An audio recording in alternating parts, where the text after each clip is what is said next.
All right, everyone, good morning to this keynote session. I'm Ulrike Gretzel from the University of Queensland in Australia. We are meeting again today for a keynote on big data, but today it's big data and human capital. And we have two exceptional speakers lined up for you. And then it seems like this session will then lead into the JIT manifesto discussion when Francesco and Hannes will take over. So as our first speaker, we actually have David Topolewski from Qooco. He's the CEO of Qooco.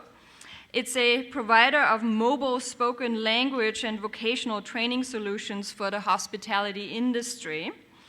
And David is responsible for business development, technology development, and strategy. Sounds like David is a very busy guy. He comes to us from Beijing. So thank you very much for making your way all the way to Lugano.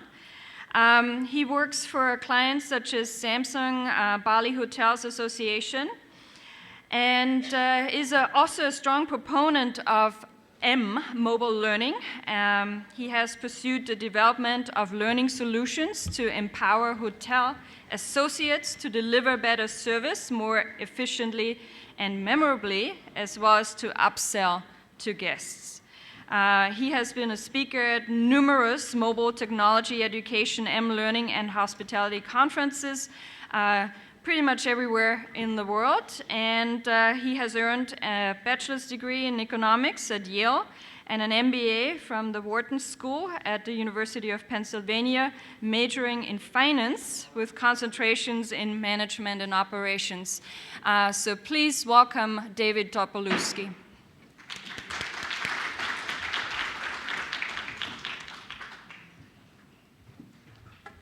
Well, thank you very much. I'm glad to be here. Good morning to everybody. Today, I'm going to talk about increasing financial returns and guest satisfaction really through human capital development. And where I'm starting from is looking at the perspective of, what are some of these financial measures and what are some of the elements of guest satisfaction. But I just want to give you a very brief overview of what we're going to cover here. So we're going to cover, what it means for guest satisfaction, the financial metrics, what drives both guest satisfaction and financial metrics, and where does human capital come into this equation, and then look at what drives human capital development, and then in training development, some of the issues in quality assurance, followed by, what are some of the challenges in this, and where, what's my perspective on terms of where training and development is going, and some conclusions. So as a company, our vision is really about empowering, the bottom of the pyramid, the global workforce, and engaging impactful and affordable mobile learning lifelong. Some of the companies that we've worked with, these are mainly in Southeast Asia and China, where we're based. And so now turning to guest satisfaction. Why is guest satisfaction important? Well, one of the reasons is it's a core KPI, key performance indicator for most of the general managers. And that's a really critical one. Guest loyalty. You want to have your guests coming back over and over again.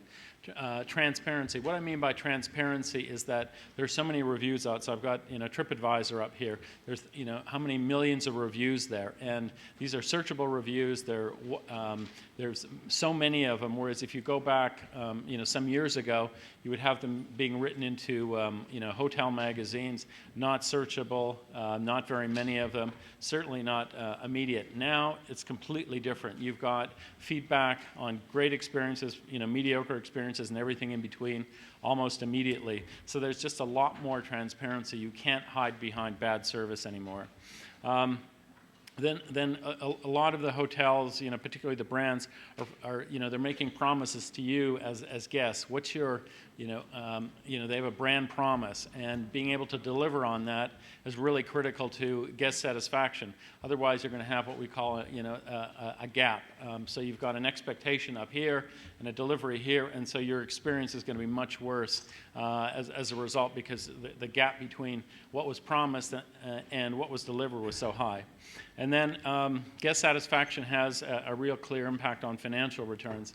I think it was a couple of years ago, Cornell, STR, and Review Pro did a study looking at the movement in ratings and what that financial impact was, and it's highly correlated. So that's so there's a financial impact to guest satisfaction, and then guest satisfaction is really the core of hospitality in our view. So that's why it's important. Some of the, looking now to the financial metrics for hotels. Again, for hoteliers, financial metrics are really core KPIs. They matter to the investors. I mean, this is a capital-intensive industry, building hotels, and there's a lot of money tied up. So they've got expectations that, they have lots of places to put their money. So it matters to investors. The hotel management companies, whether they're managing properties or franchising them or whatever it happens to be, they have a financial interest in what happens in a hotel. Then, of course, how well you do in a hotel has an impact on what you can pay your employees. So it definitely has an impact on personnel, and that in turn impacts the guests. And all of these financial metrics, they determine what type of investment hotels are going to get and the growth of the industry. Now, there's a lot of financial metrics out there. Some of them you may have seen. RevPAR, revenue per available room. GOPAR, which is gross operating profit per available room. Net revenue, EBITDA, guest acquisition, costs or rental costs. So one of the questions I want to pose today is with online travel agencies, are you really acquiring guests from them, or are you just renting them? I mean, do you really have any loyalty that comes out of that? So that, then of course you've got the operating costs that people look at, return on investment, growth, missed revenue. By missed revenue, what we're talking about here is opportunities where you could have sold something to a guest who's in your hotel, but you didn't. And that could be anything from a spa treatment to another glass of wine, or it could be offering them an upgrade on a room. So there's missed revenue. And so at the end of the day, what drives them is really your revenue side and your cost side, and the growth in both of those. So in terms of hotel revenues, which is where I'm focused here, you've got your room rates that play into this equation. You've got your room mix, and by that we mean what the composition of your hotel is. If you've got a limited service hotel where the only different, they're all the same size and there's only a difference of one bed or two beds, you've got a very homogeneous set of rooms. However, a lot of hotels, you've got larger rooms, smaller rooms, superior rooms with views, suites, junior suites, and so forth. So that's going to have an impact on what the revenue is. Of course, your occupancy level is going to determine that. Then, the net revenue is how much gets paid out to the OTAs, the online travel agencies. That's a big number, anywhere from 20 to 30% right off the top. So it's a massive cost. And we'll see with Amazon getting into this business, at least on a small scale in the U.S., at 15%, whether or not that has an impact elsewhere. But these OTAs are really, really massive and a lot of power. Then, of course, what also gets sold in your hotel, food and beverage, catering, spa, etc. There are events and different types of activities, such as weddings or others. So that's really the revenue side of the equation. So now talking about the room rates, there are a number of services out that are really designed to do better forecasting. So it's optimizing around a mean. And using like an airline analogy, you can look at an airline like, say, United, and then compare it to, a Singapore Airlines would get far higher ratings. And so the pricing that United has is going to be optimized around a mean, but it's going to be a lower mean than what happens with a Singapore Airlines. So one of the things to look at is, rather than just accept what your mean is in terms of your pricing, is actually do something to change that mean. The guest satisfaction, I mentioned the Cornell STR Review Pro study, and this is a quote from the study. The Cornell School of Hotel Administration confirms that online guest satisfaction has a direct impact on the financial performance of hotels. So, and that guest satisfaction is driven by the guest experience.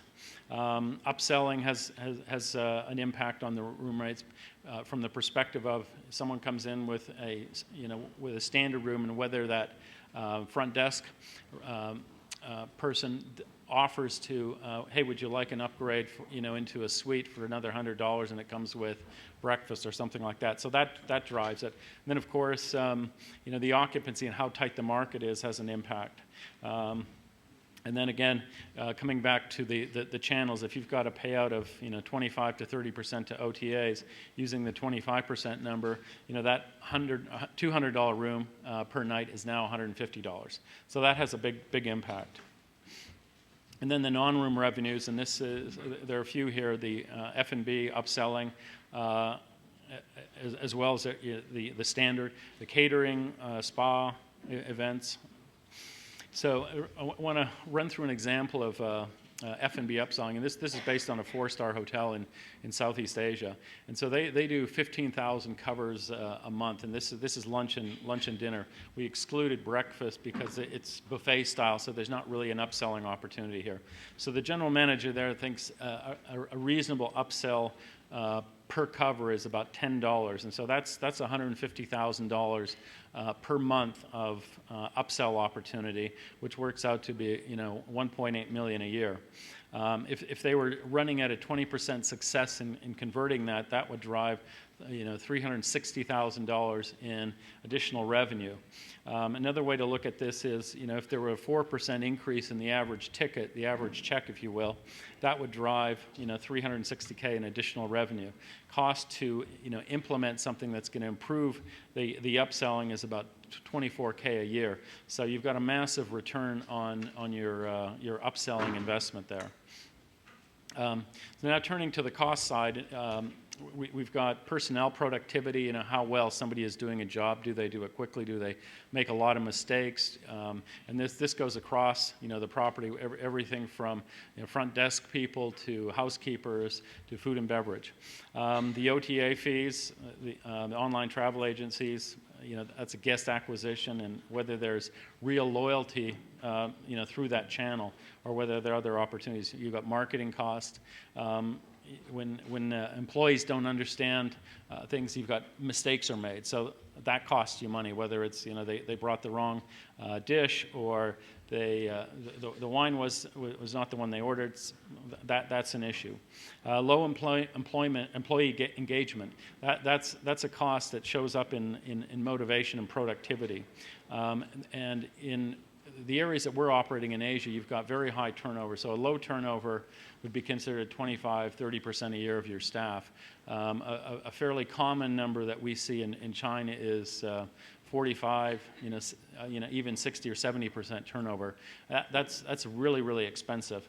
The numbers that we've seen from hotel, mainly chains, it costs about 30% of that person's salary, to recruit somebody to replace them. So that's very expensive, and that has a big impact on guest satisfaction, because you've got this constant flow of trainees coming in to operate your hotel. So a typical timeline to recruit somebody and get them trained is on the order of about 5 months. So it's a challenge in a lot of areas. And then of course scheduling is also a challenge because you've got peaks and valleys during the day. And then you've got quality assurance costs, and then missed revenue, which is often overlooked, but it's a significant cost that the industry bears by not engaging in upselling in particular. So I want to talk a little bit about personnel and productivity. So productivity is really the key long-term driver of the compensation for the hotel associates. The compensation is also correlated to recruiting and retention. So if you're paying very low wages, you're going to have a much more difficult time in recruiting people. And what's interesting is as countries go through these different economic cycles, it changes how they can recruit. So in early stages of development, this industry ends up being very attractive to a lot of people. But as they continue improving their economics, then it becomes much harder to recruit. So an example in Beijing now very few people in Beijing are raised in Beijing work in the hotel industry because there's a lot more opportunity elsewhere. So they're bringing people in from what they call tier 2, tier 3, tier 4 cities, and so it's a much more difficult recruiting process as a result. And so if you've got low employee retention, it's you've got lower higher costs and lower guest satisfaction. And then, of course, the mistakes, whether wrong meals, poor wine selection, et cetera, that just costs you as a hotelier, and it really hits your guest satisfaction. So communication is a really important problem, or really important component of great guest satisfaction, because if you can't understand your guests, it's very unlikely that you're going to be able to deliver great service. I want to just a few words on the OTA costs, the online travel agency. So one of the things I mentioned yesterday is that there's a great commoditization going on by the OTAs, because the whole focus is on price. Everything's on price. A hotel is a hotel is a hotel, and that's for the industry. I don't think that's, or any industry, you don't want to be in that position. You want to be focused on differentiation. Why your hotel is different. Why someone should pay a premium for that. So I think as an industry, it's a big challenge here. Where is the guest loyalty? Is it with your hotel, or is it with the OTAs? I think the big brands have got some opportunity to generate some guest loyalty, but this is a hyper-fragmented industry, and how do much smaller hotels generate that type of loyalty when they don't have the kind of scale that either the OTAs are or the large brands? And I think just to give you some sense of how powerful these OTAs are, and how much Wall Street values, like Priceline, which has Booking.com and some of the others, it's the largest one. Their market value is something like $60 billion. TripAdvisor is like $15 billion, and I think the largest publicly traded one is Hilton, and that's maybe $20 billion. And Hilton's got 5,500 hotels.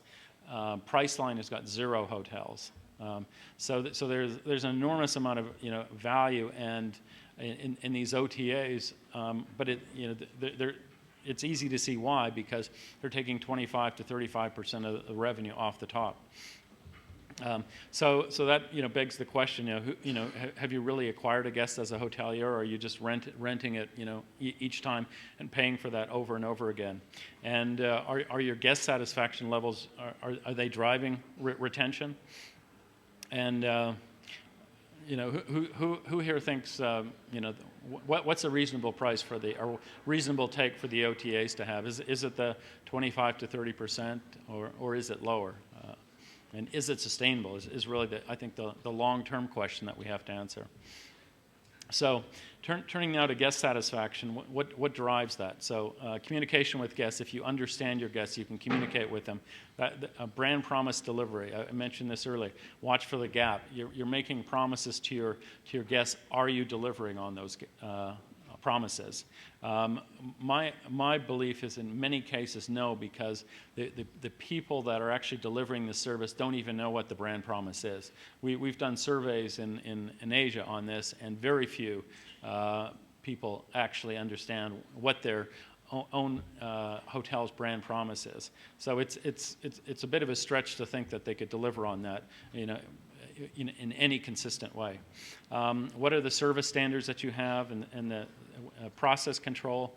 Do you have the confidence to make judgments? There are certain hotels that give their associates a lot more latitude to really deliver great guest service. I mean, Ritz-Carlton, historically has done that. I don't know if that's still the case.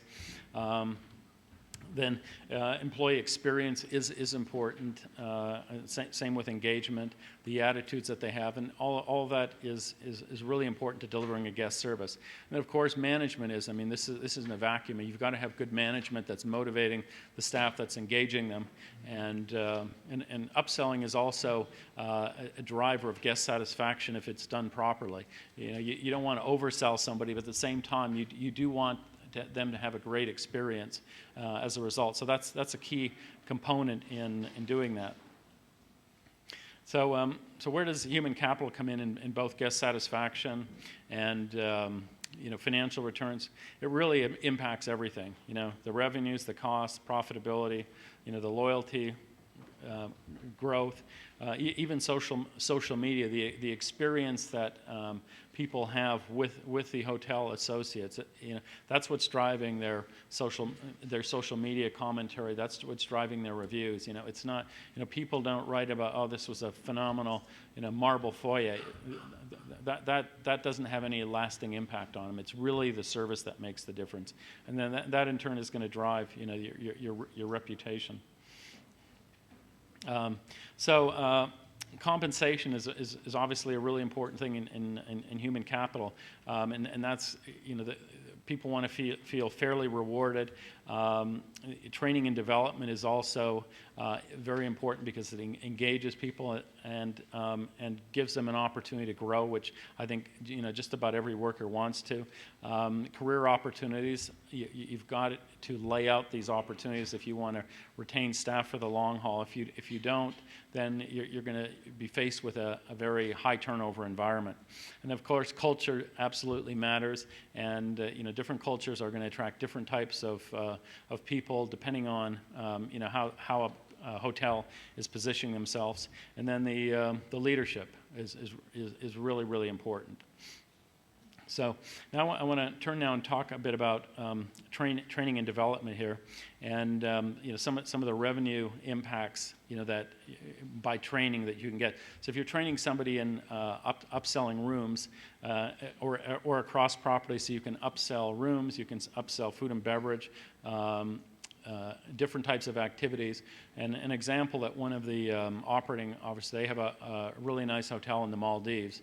And what they did, because they get about 25% of their guests from China, so they hired one person that was bilingual to come in and to greet the guests, and they basically, this one person basically upsold everything, whether it's a boat trip someplace, fishing trip, something for the child, a romantic, dinner on the beach, all those things made a huge impact on that particular hotel just by focus on this upselling on one particular group. And to do that, though, you've got to have communication skills. And the Chinese traveling from China are now the largest traveling group in the world, and they're set to double in terms of the number of outbound trips in the next 5 years. Now, one of the things which is important to understand about that, the majority of these right now are going to Hong Kong and Macau, somewhere around 70-80%.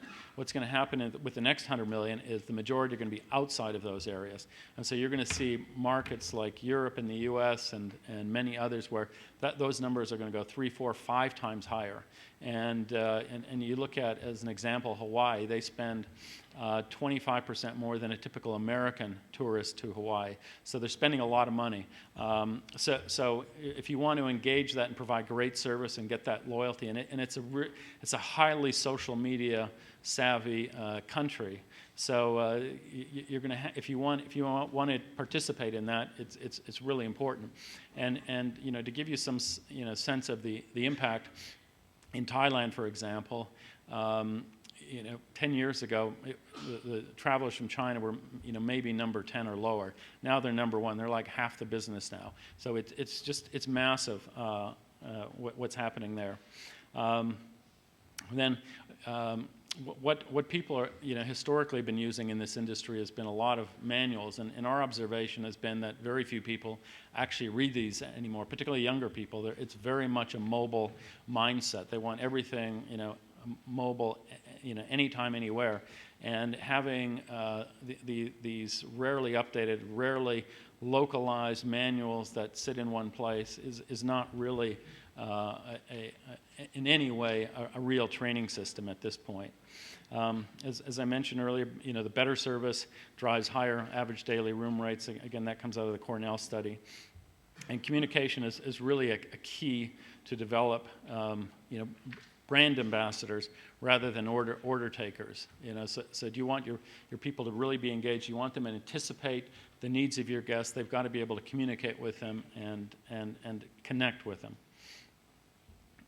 Some of the cost impacts, higher productivity, that allows higher compensation, fewer mistakes, faster service. Again, that's keeping costs lower. Cross-training is quite important for a lot of hotels because they've got the flexibility in scheduling. People aren't busy the whole day, so having the ability to go across go into different jobs over the course of a day is very, very beneficial for a lot of hotels. Just a lot easier to schedule, and it also makes the employees more valuable and higher pay, and training also results in higher staff engagement levels. And this is not unique to hospitality, but quite widespread. Okay, and then loyalty. Better service drives loyalty, and then you get higher ratings, from a TripAdvisor or a lot of the post-stay surveys are driven by better service. And then going back to this this Cornell study with STR and Review Pro, the higher occupancy and higher average daily rates are really driven by better guest service. And higher loyalty, particularly with the brands, gets them more direct bookings, and that's a huge savings because instead of that 20 to 25% being taken off the top, that's actually being captured by the hotel industry rather than the OTAs. So it's really a virtuous circle in our view in terms of driving guest satisfaction higher and the financial metrics using training and development. So retention, a happier, more loyal workforce, having to recruit and retain people, particularly recruiting, is a lot more expensive. Get more engaged workforce. I mentioned a bit earlier, but turnover one person can cost 30% of their salary, and as they get higher up, it's even more of an issue. Right now, because of the labor laws are changing in Singapore, as an example, it's much harder to get foreign staff in which is typically working in the restaurant industry, and so they're actually turning guests away. There's a third of the restaurant is empty. There's customers coming in, they turn them away because they can't get the staff. So it's a very costly thing. More experienced staff can deliver better service. Doesn't mean they always will, but they certainly can. Service drives the ratings. As I was mentioning, ratings are ubiquitous, and they're going to get more ubiquitous because as we see the millennials become a larger and larger portion of the traveling public, they share a lot more than their elders, and so you're going to see more visibility on this and just a lot more data, and nobody's going to be able to hide behind bad service, and so that's going to impact your room pricing, your occupancy, service consistency, loyalty, social media reputation, cost of booking direct or with an OTA. And I, coming back to the millennials for a second, I mean, what we're seeing is that group as a whole is absolutely driving the move to free Wi-Fi in most hotels, and eventually the holdouts will capitulate because they will not go to a hotel if they're going to get charged for Wi-Fi, and so the hotels just have got, they have to just face that reality and look for other ways to to make their money. Quality service levels obviously impacts the pricing, the brand, social reputation, and what are you measuring and when? I think this is important because most of the quality assurance data in hotels tends to have a high degree of latency. It's quite random, and it's mainly from post-guest surveys. And from a process control standpoint, it's pretty archaic. And having far better data on your processes and your training and your inputs is going to get you much better quality assurance, much more predictable, and a much more consistent experience for your guests. So some of the challenges of training and development. You've got, as I mentioned earlier, largely a paper-based system that's been around for decades. I mean, if you looked in the the 50s or 60s, it's probably not that different.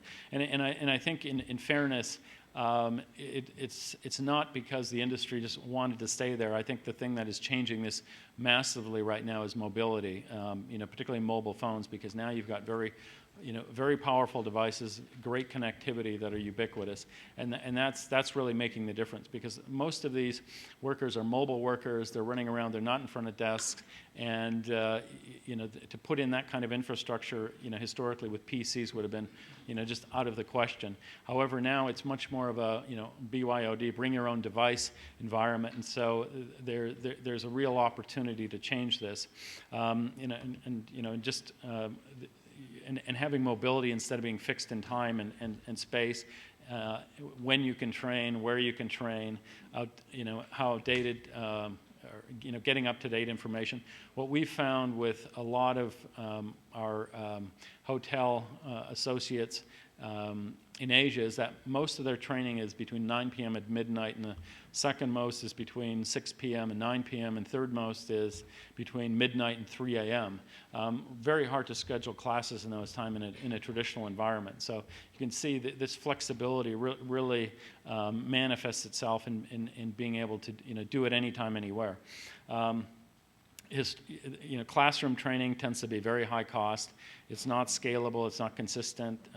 We found that most of the brands don't even translate their, I'm mainly talking about U.S. brands right now, translate their manuals out of English into other languages. We've seen a couple of exceptions for China, but for the most part, they're just using English manuals, and it's just a completely unrealistic approach to expect that you're going to get a real high level of uptake and learning when so many of these overseas people, it's not their native language. Scheduling headaches. This is one of the biggest challenges that we've had GMs say is when they're trying to schedule a traditional class. It's tough enough to do this once a week, but if you're going to do language training, which really needs to be daily, it's really, really challenging. Not to mention incredibly costly. One of the things we've heard from a number of hotels is that our way is unique, and our view is in looking at a lot of hotels and looking at their manuals, there's a lot less uniqueness than they like to let on. There's a huge degree of commonality, but there are differences, and I think where those differences are, that's where the effort should be placed in trying to be unique, differentiating where a customer cares, not differentiating where they're not even going to see it. So I think there's a real myth of uniqueness for a large part of what goes into training. Another real challenge with the traditional approach to training and development, there's very little data developed. If you look in a, whether it's a language class or a vocational training, to collect that data and then analyze it usually costs multiples of delivering that training service. So as a result, they already place relatively little emphasis on training. To have a multiple of cost just to do data collection and analysis, it just doesn't happen. So they don't have any visibility in terms of the competencies of their workers in any low latency consistent way. It's really ad hoc. So as a result, it's very hard to manage this process when you don't have data. And so I think now there's a low a relatively low return on investment. It's considered discretionary spending in training and development. And HR, I mean, our experience has been a lot of them, it's just very bureaucratic. It's not innovative. So those are some of the challenges, I think, in changing in training and development. Where we see the future of it, though, I think is a lot more optimistic. It's mobile, highly interactive, low-cost, scalable. You can do it anytime, anywhere, so you don't have the scheduling problems. Hotels focus on core standards, and then where their efforts go are really in differentiating where it's going to make a difference to their guests.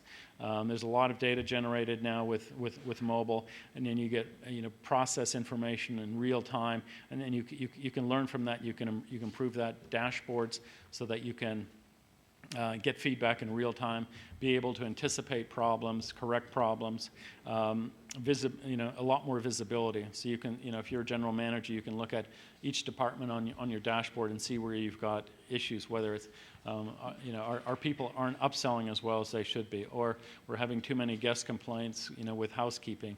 Those types of things you can get some insights on. And it's going to go into, a high return on investment and really considered fundamental to the business and strategic rather than, how it is really as an afterthought.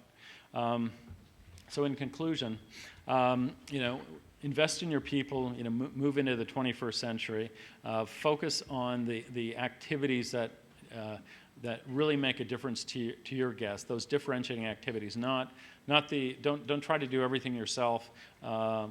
Deliver great service, embrace social media with your workforce because they can be great proponents and really engage your guests to get on social media and get great feedback for you. Seek direct bookings, and then your financial metrics and your guest satisfaction levels are all going to be higher. So you'll be well served to pursue this. Thank you. Thank you, David. I would like to take a couple of questions for David now, and hopefully we'll also have time at the end to have a general discussion. So questions for David. Here's one, Dimitrios. Hi, David. Is there any particular technology that you see facilitating all this process and take training to the next stage? And have you tried any of the things that are emerging? Yeah, I don't want to sound like a commercial, but that's the kind of stuff that we're developing. It's focused on language upselling and vocational skills. Okay, and why is that your solution better than others? Or what is the cutting edge development really on this area rather than, Well, the thing that's surprising is how little has been done in this area, and we don't think it's going to last. But I mean, we've looked around. I mean, at a lot of stuff, and most of it tends to be, very 1990s videos on PCs type stuff, and nobody's really embraced mobility in this particular area. So, yeah, it's frankly it's very surprising. There's research that we've done. I don't know if Lily's in here, but Lily has done her PhD with me on that particular topic, and we identify how managers actually learn, and managers learn from a very different way. It's not about technology; it's much more complicated kind of thing. And I think it will be good to look on collaboration. How? Yeah, I'd love to talk with you. Well, maybe a follow-up question. It seems like we're investing a lot of money and time thinking about how to track customers. Are we going to track our employees? To a certain extent, I mean, I think you know what's important for the hotels to understand is what are their competencies and how can you help them. I think you know there's probably going to be some people experimenting with wearables, but I think you have to be careful about too much intrusion, because I think you'll get a lot of pushback from employees, and then certainly in certain cities in the U.S. as an example where they're highly unionized. I mean, those are all going to be governed by union contracts. So I think it'll be a mix. But I think on the competency levels, though, there absolutely will be more of that. Any other questions? All right. Well, I'm sure there will be more at the end. So we'll be moving over to our next presenter. And it's going to be Jean-Luc Boulin from MOPA. Jean-Luc is the editor of a blog entitled eTourism.info and has a passion for digital tourism. As network director of tourist offices in the Aquitaine region in France, he is the active spectator of the web revolution in tourism. And he's now specialized in digital strategies for destination management organizations. So definitely going to give us a DMO perspective on the topic. As chairman for the prospective committee of Office de Tourisme de France, he has led some research focusing on the DMO of the future. He's also an associate professor at the University of Bordeaux, teaching master students in tourism. And he has contributed several professional publications as well. And he is going to present on which strategies to dynamize digitally the destination. So looking forward to your presentation, Jean-Luc.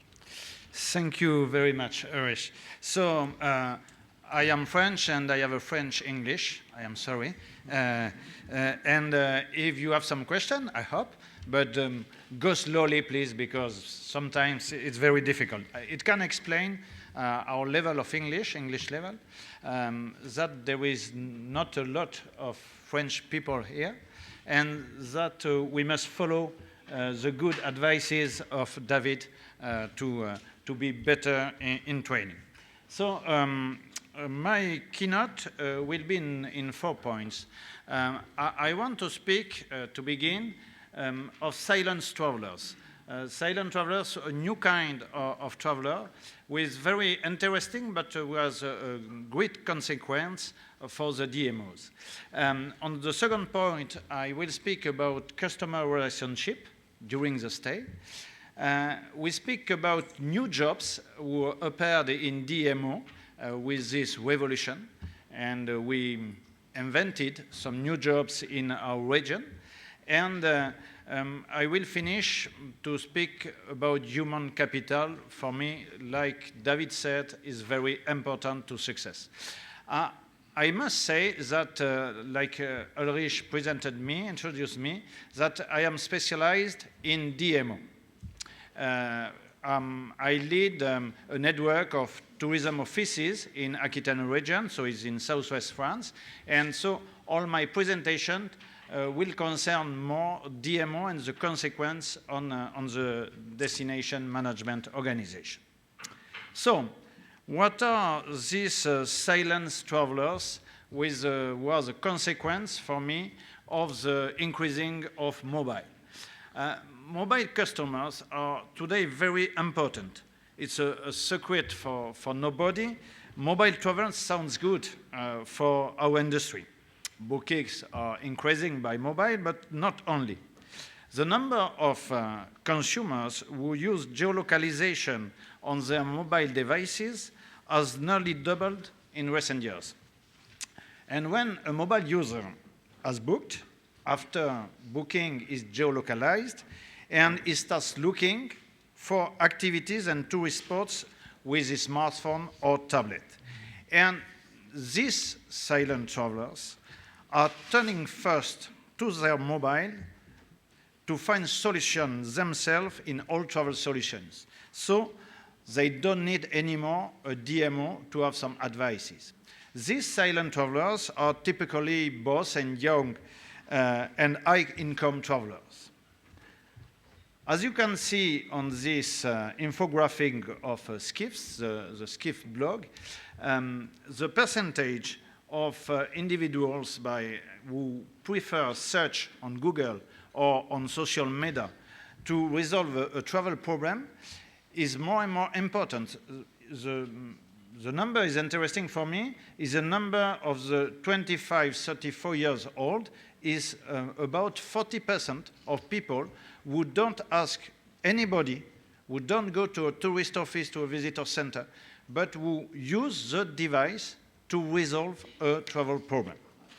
So what's the consequence for us is that we lose this customer for the destination.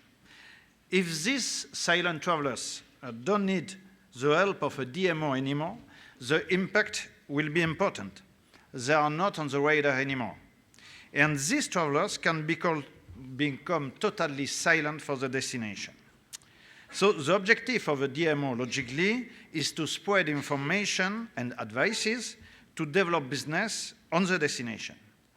But for that, you must find travelers. And if the travelers is silent, if you don't see him anymore, it becomes a problem. So what are the solutions? So the first solution for me for a DMO, for a destination, is to be present in the major hubs. When you know that a mobile user uses only a few apps, and the most frequently used are always the same. For example, the app Google Maps, Gmaps, is used by 54% of smartphone owners. TripAdvisor is the most frequently used by the travelers. So you can ask a question when you are a DMO, how present is my destination on, for example, Yelp? How present is my destination on TripAdvisor? How present is my destination on Wikipedia, on Foursquare, on Google Maps? And very often we decide when we are a DMO to begin to build local travel apps. I ask the question, is this still the good solution? When you see the Distimo barometer, with a barometer we look for the most downloaded apps in the two principal stores, was Google Play and App Store.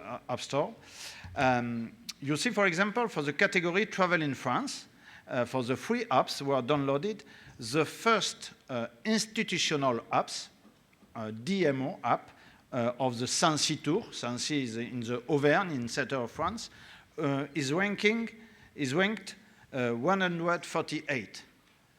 The first before our app were used like metro, like subway, like weather forecast, but not institutional apps.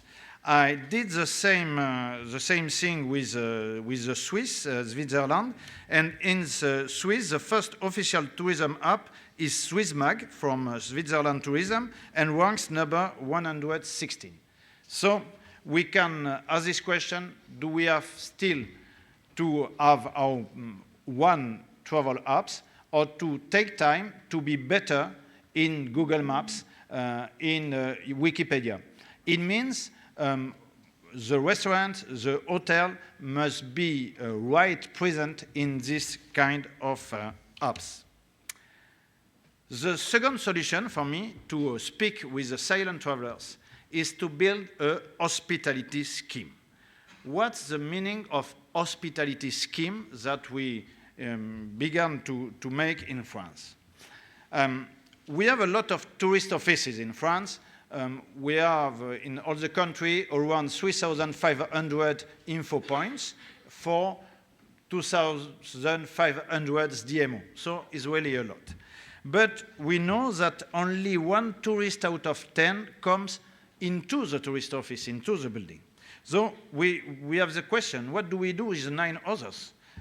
What do they go? What do they do? How do they obtain information? With this question, I ask another very often to my colleague in DMO.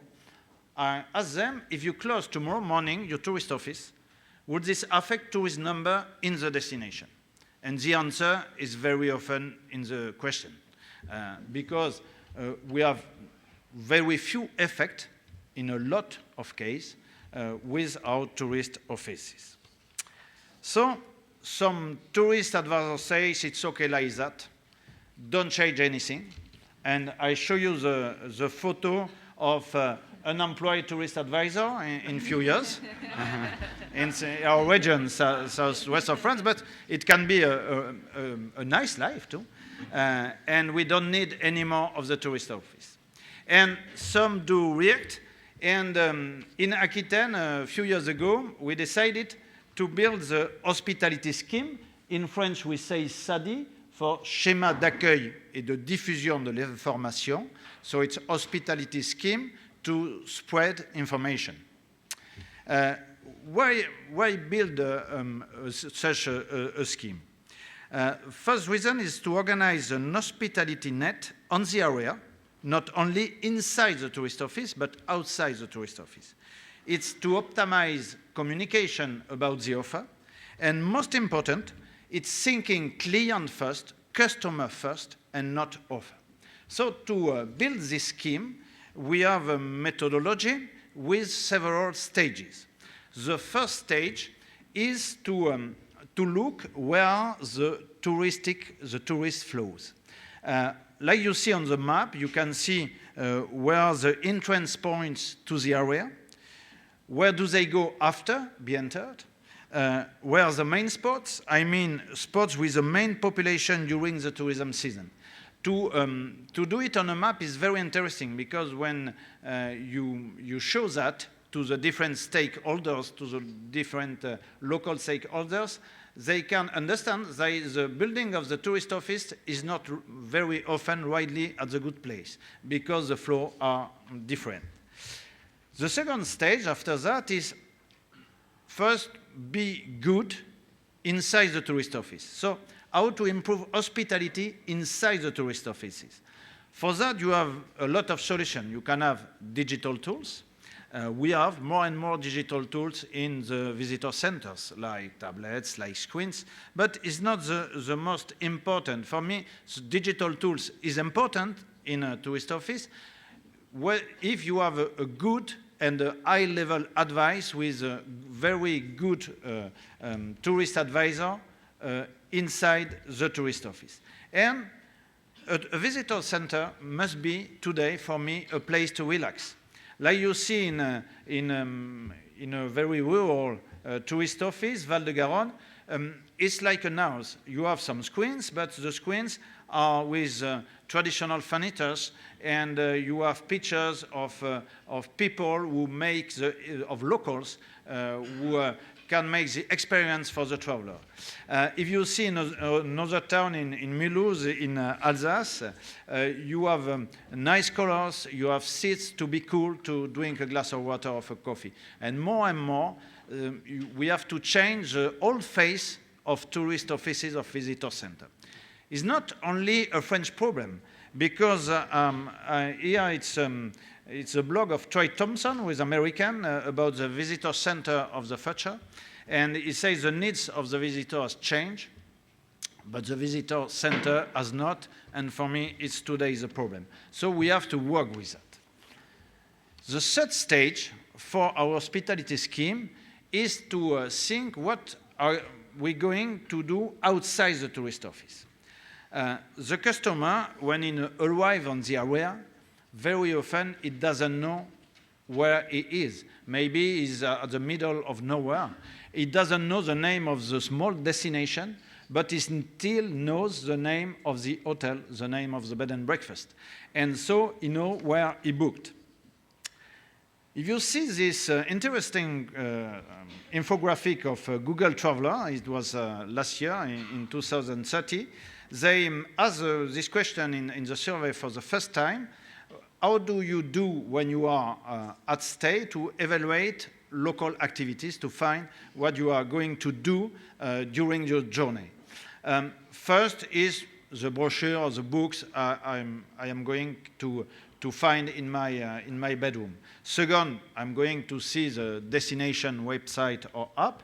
But just after, I am going to walk around destination to ask to local, to the shop, to ask where can I have information. And I'm going at 30% ask for information to the concierge staff accommodation. If you see on the survey, Google didn't ask the question, do you go to the tourist office? Because for Google, I think it was not very important. So it's very interesting for the DMO to see that. And so it's a very important role in the accommodation who can become concierge for the destination. And for me, the staff at accommodation, they have an essential role in tourist information. For that, you must, if you are a DMO, you must connect with all the staff of accommodation to train them, to make training, and it's very interesting with the presentation of David, because we have things to do with staff accommodation ready. Still outside of the tourist office, we see the rising of mobile tourist offices.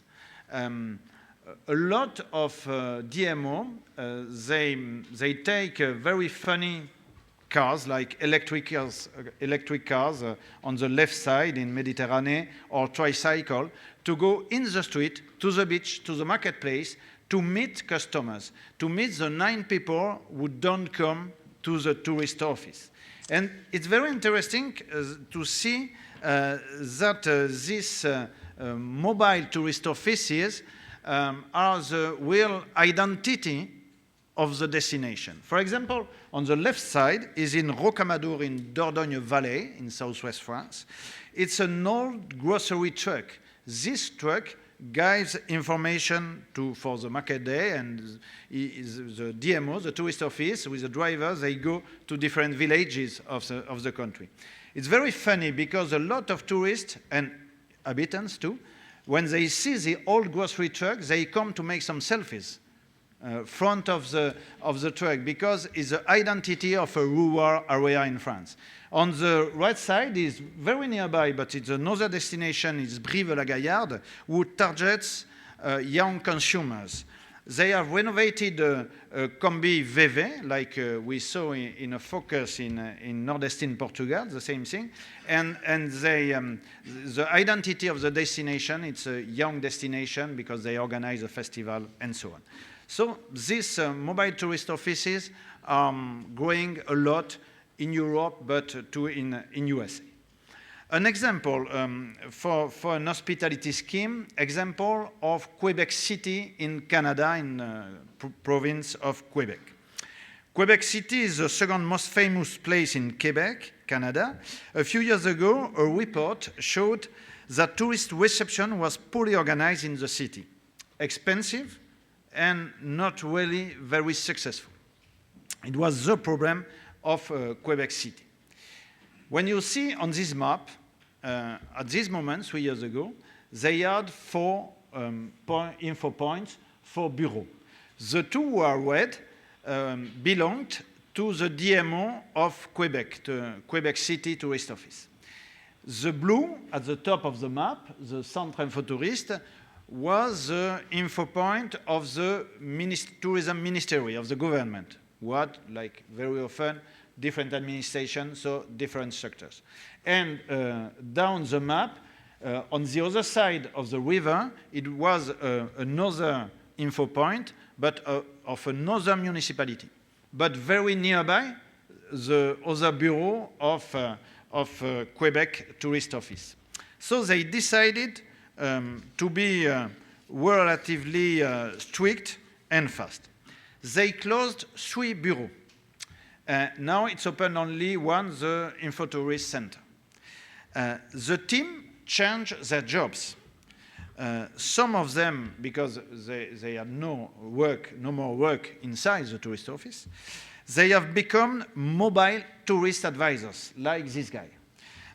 In the streets, we are equipped with a tablet and a mobile app. This way, Quebec DMO has increased the number of hospitality acts by 160% last year, just to be in the street. In the future, this year, logically, these mobile tourist advisors will be equipped with hotspot to become human Wi-Fi hotspot. Not human bomb, but human Wi-Fi hotspot. So it's not a joke, it's true, and it can be very interesting in the street. And they can be managed through geolocalization. So the manager can decide to send the mobile tourist advisor to the most popular places. If there is not enough people at this place, they can call the guy and say, go in another place because you'll find more people. And thanks to the mobile app, the manager can get statistics in real time. So it's a new way to advise in the way. On the other hand, still in Quebec, they decide to create a job of tourism training advisor. This employee of the tourist office visit tourism businesses, small companies or tourism companies, to deliver training to employees of this company, training about Quebec.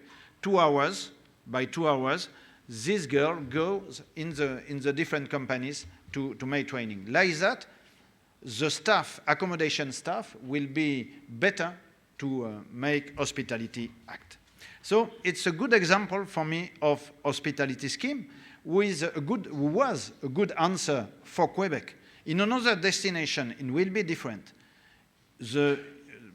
Sometimes you have the same question, but you don't have the same solution to give. And each hospitality scheme will be different. It depends on the destination, but the methodology can be the same. Second part of my presentation is about customer relationship during the stay. How improve this relationship? First question, what does a silent traveler need when he's in stay, when he's arrived in the destination, in the area? For me, he needs 3 things. First thing is Wi-Fi. Second thing is Wi-Fi. Third thing is Wi-Fi. And depends of countries. But yeah, you know this bird. It's a very popular joke in France, so I just translate for you. And it depends of countries, but in France, I must confess it's quite hard to find Wi-Fi hotspot in all your peregrinations. It's better and better in accommodation, but Wi-Fi hotspots in public places are rare, or in pubs it's not so easy. And when you come from abroad, it's very difficult because the roaming costs with the phone are difficult. So for destination, Wi-Fi is a competitive factor. Not only free Wi-Fi on hotel or B&B is an evidence, but a unique Wi-Fi system in all the destination. And it's the principle of destination Wi-Fi, we say in French, Wi-Fi territorial. More and more destinations now develop their destination Wi-Fi. It's really simple. In all hotspots, who can be public or private, you can find in the area, you land in the same connecting page. And the software remembers your ID and your password. So if you change of accommodation, of restaurant, of pub, you will land on the same connecting page with the same ID and the same password. It's easier for the silent traveler, it's powerful for DMO, who can propose special deals in the landing page because you are geolocalized, so you can propose deals just around your positions. The second solution to improve this customer relationship is for me to give experience a chance. Everybody knows these famous Google schemes about stages of travel. The one I would like to focus is the experiencing stage, the red one. Because during the stay, the silent traveler goes through a complex travel cycle again. Like his self-reliant with his devices, is going to organize activities, visit day by day. And when you can see on this photo, I took when I was traveling, where silver surfers are preparing their travel day. The breakfast is very often a good moment to prepare the day. So you, silent traveler, on the breakfast, goes through the cycle again to prepare the visit of the day. He has to dream, where can I go? He has to plan, hours, price, and he has to book. And if you can offer this experience, is very interesting. And an example, still in France, in Alsace, the two towns, Mulhouse and Kaisersberg, they have a special app. The app is named J'ai-envie.de, I want to, in French. This app, which is on a tablet or on smartphone, takes into account geolocalization, forecast weather, transport, to propose special deals to consumer at the right moment. For example, tonight I want to go out and in few meters or in few kilometers around me, and with transport, without transport, and I have specially proposals. It's interesting if you make a good promotion for this local app in all accommodation and for that. Third way to improve the relationship is to have a DMO as a destination concierge. A DMO can be a concierge, can answer very directly to the customer. Here you have the example of the Alp ski resort of Val Thorens in Alpien. This Alp ski resort had to face a big snowstorm in last December. It was on a Saturday, this storm or snowstorm, and Saturday is a day for a resort of arrivals and departure. The staff was mobilized a part of the night to help the snow castaway, the people who were stuck in the snow. It's a very well organized service, but you need people to manage it. And with that, Val Thorens obtains very often a global awards, because this year again is the world's best ski resort. Very interesting to see that it's not so easy for a DMO to be a concierge. Skift last year analyzed 11 DMOs on 450 they have in the database. 11 DMOs which use Twitter as a real-time concierge. It's not so easy to answer in less than an hour. On the first column, you have the response time. And you can see you have only two towns, Seattle and Melbourne, who answer to a tweet in around 1 hour.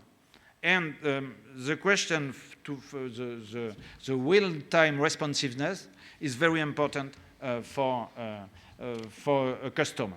So if you have not the employee to do that, you can ask to another partner. And I want to show you WIDI with a French app who associate big data, artificial intelligence, and human concierge.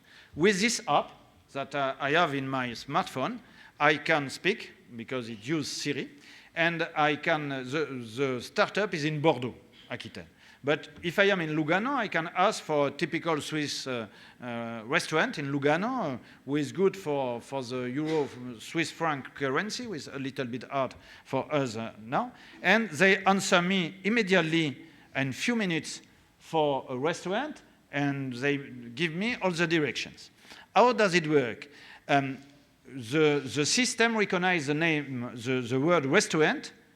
They know my place with the geolocalization, and first the computer is going to look on TripAdvisor, on different websites.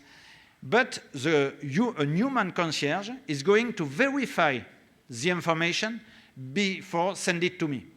And more you have some question and more answer, more the core of artificial intelligence is powerful and can give some answer. The key of success of this startup is for a same human concierge behind the computer with a micro headphone to answer to a lot of questions very quickly. And like that, this, we try to make some experiences on destination to give this app in the accommodation for special questions who can ask the customer. So it's no more the DMO who answer, is another enterprise. So as you can see, with the Wi-Fi, you can have and digital relationship, you can build a digital destination. My third point is about new jobs in DMO. Because the digital technology has changed organizations a lot. Before you had the team of hostess. In French we said syndicat d'initiative before tourism office. And in former times the life for tourism office was simple. But internet appeared. And when internet appeared 20 years ago, the municipality or the manager decided sought to the solution and found it the webmaster. The webmaster was a solution in a small organization. He could manage the website, open the Facebook page, send the emailing, but also roll out the accountant computer. This way, for the manager, the internet was under control. But sorry, for me, webmaster is dead. We don't need any more webmaster in DMO because now in a team, all the team has to be digital.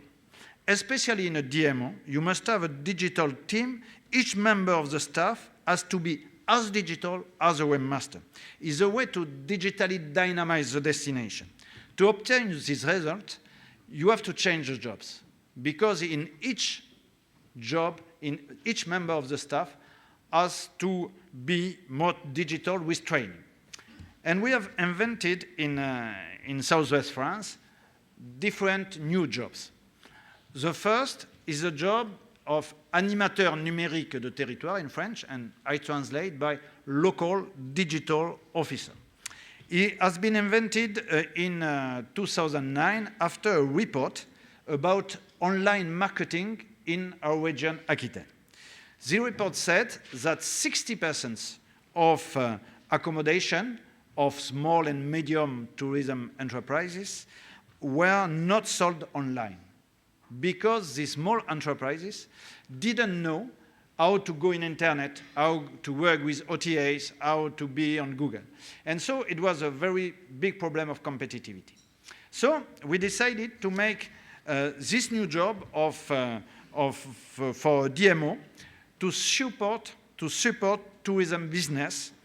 What is doing now a local digital officer is doing workshop for tourism local stakeholders, like on the photo, where they learn, the local tourism stakeholders, for example, to be better with a Google address on Google Business, to answer mails, to manage reviews on TripAdvisor. They learn this type of thing.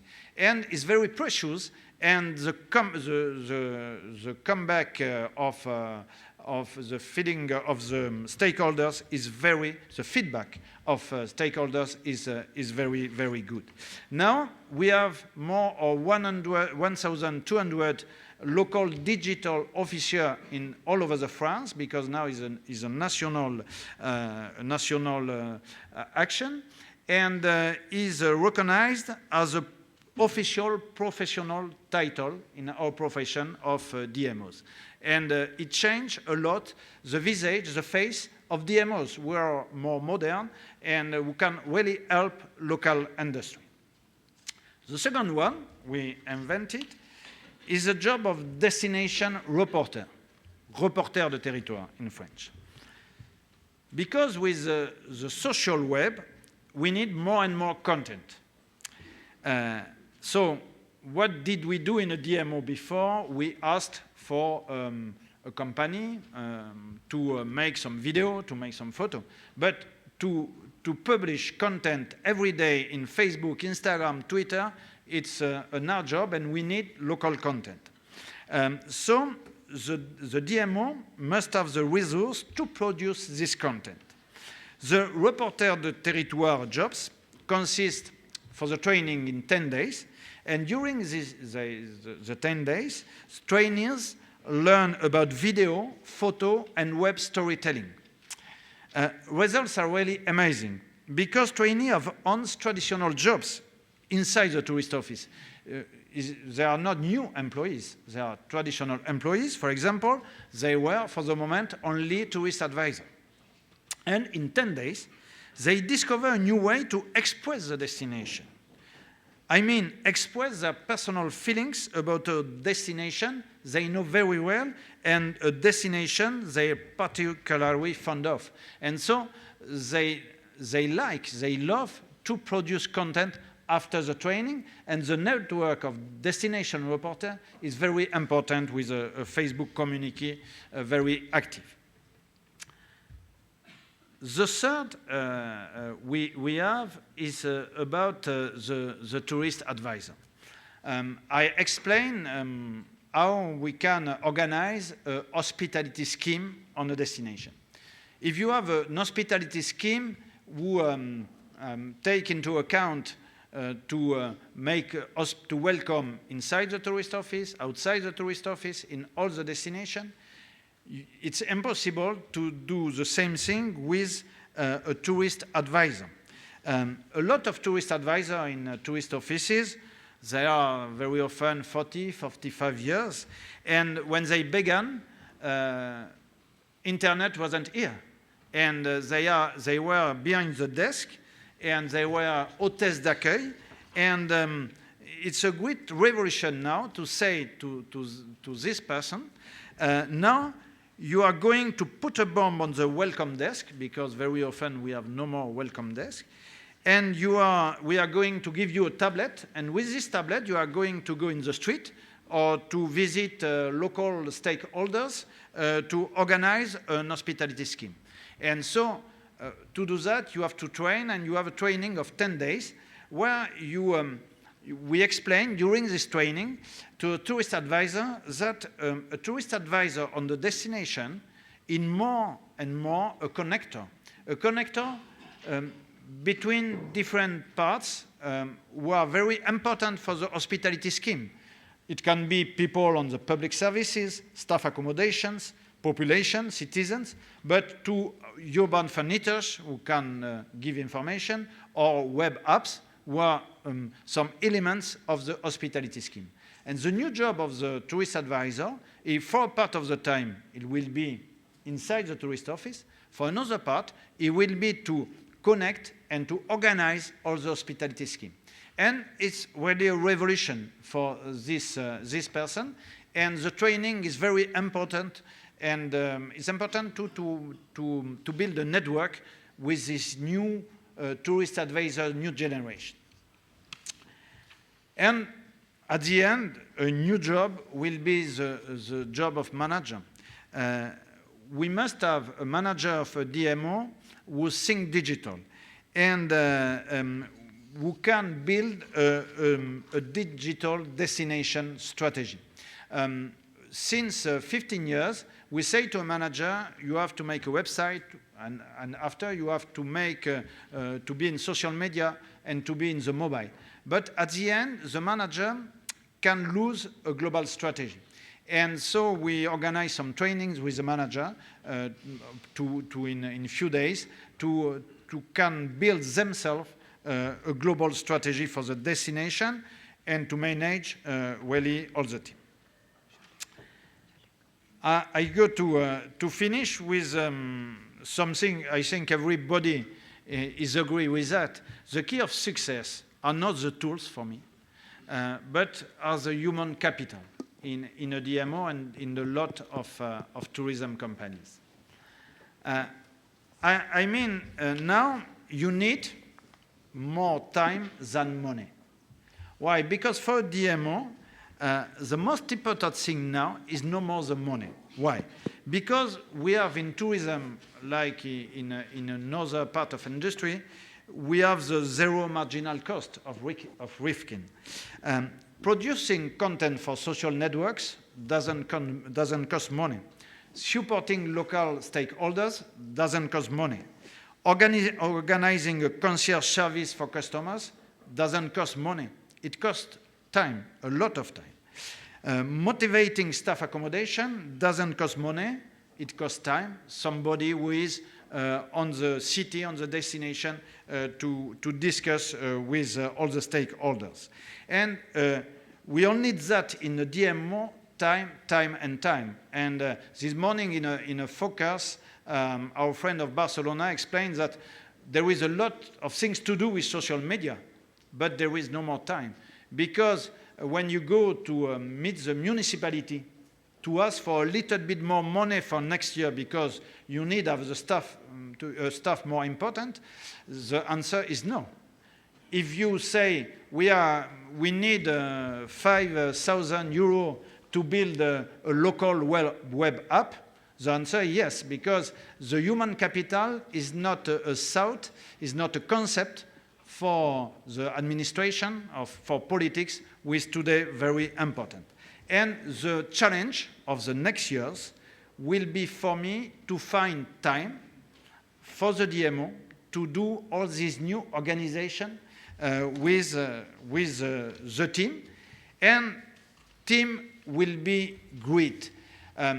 It's impossible to be success in a destination without a great team, because all is on the shoulders of employees of the staff.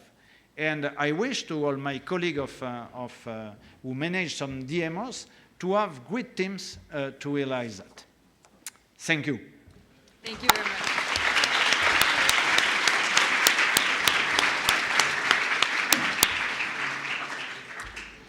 All right, questions for Jean-Luc. We have one right there in the middle.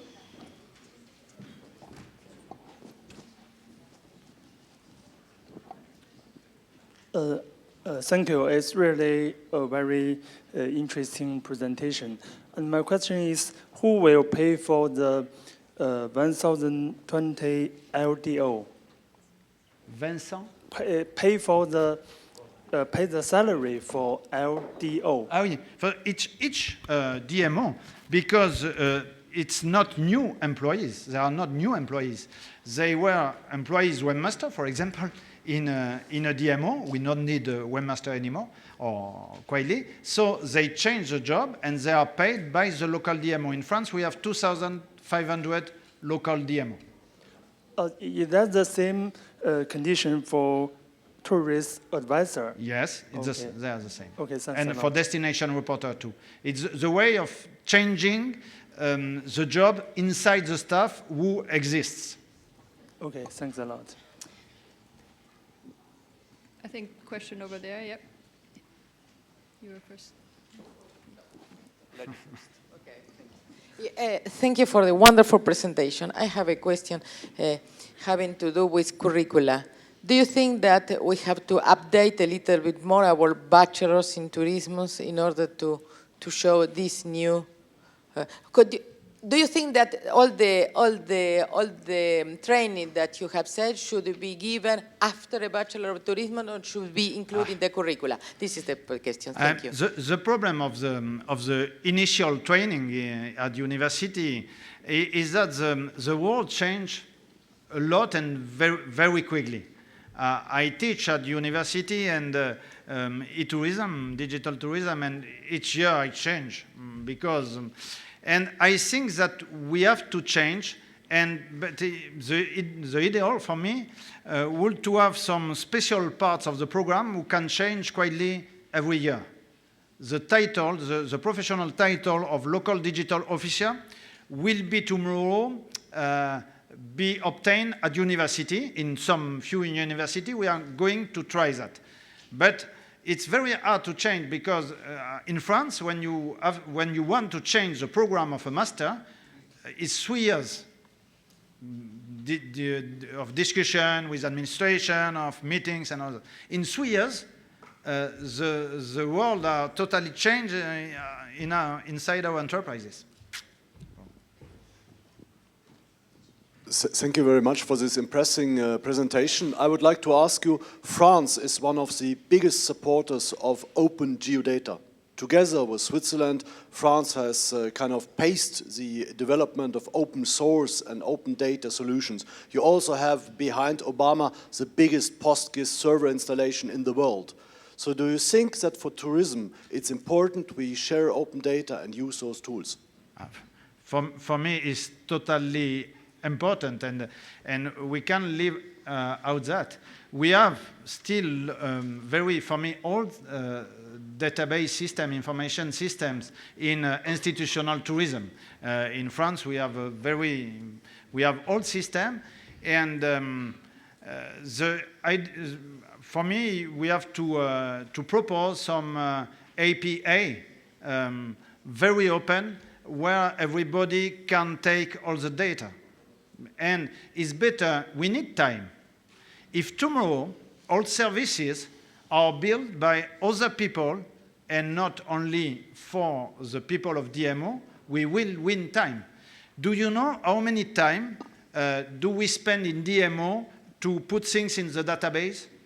It's a lot and lot of work. If tomorrow we give this possibility to everybody who has a little bit of disponible brain, you know, maybe you will have a percentage of mistake, but a very few percentage. Wikipedia, you have some mistake, but few mistakes.